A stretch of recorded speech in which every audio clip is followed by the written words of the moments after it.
Assalamualaikum to my dearest lecturer and fellow classmates. Today I'll be sharing my infographic about conflict in the workplace and why common sense isn't always enough to solve it. The article I'm referring to is from Forbes, and honestly, it makes a lot of sense. Workplace conflict isn't just about two people not getting along. There's actually a lot more happening behind the scenes. So, let me walk you through the main points and ideas what I learned from analyzing the article. Let's break down my thoughts on the article using real examples. For the first one, yes, I agree that people can't just rely on instinct. Look at the Google and Microsoft. They train thousands of staff in negotiation and communication. If common sense was enough, they wouldn't spend millions on training. Even in Malaysia, companies like Petronas and Maybank give formal training on conflict management.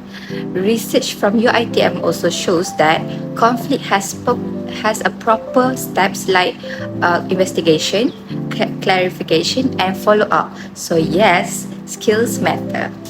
Move on for the second one. Conflict show bigger problem. This part was very true. When conflict happens, it often reveals deeper issue like poor communication or weak leadership. Globally, companies like Meta and OpenAI face huge internal conflicts because of unclear roles and communication problems.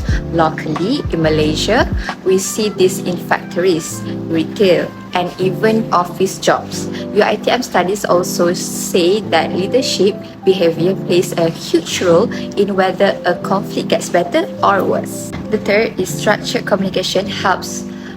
I also agree that structured communication works better than random arguments. Companies like Toyota and Samsung follow clear framework when solving workplace issues.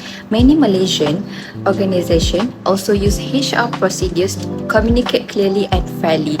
UiTM research again supports these structures.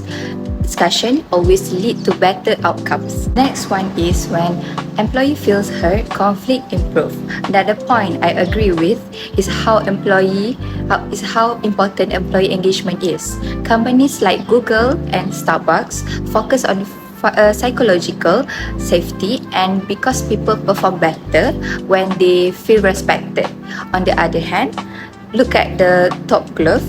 Their labor issue got worse when employees didn't feel they had a voice. UiTM research found the same thing. Collaborative approach increase morale.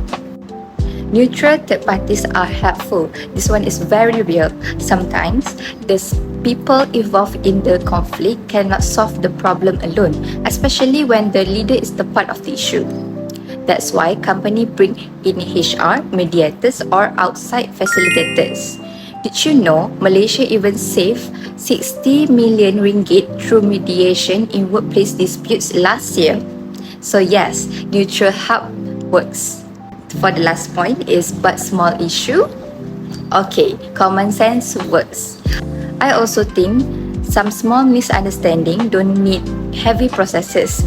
Like if someone mix up a task or sends the wrong email, just talk it out. But for serious issue, definitely need a proper system. Here are my suggestions for workplace based on everything I read. Companies should treat conflict as a learning opportunity, not just a problem. Employees should get simple, regular training, just short session on communication or emotional awareness. There should be safe channels for employees to speak up early. And for sensitive cases, always use a neutral mediator. So these steps help the workplace feel more supportive and fair. Overall, the article's main point is true. Common sense alone isn't enough to handle workplace conflict. We need structure, skills, training, fairness, and sometimes outside help. When companies take conflict seriously, employees feel safer, work better, and the whole organization become healthier. That's all from me. Thank you.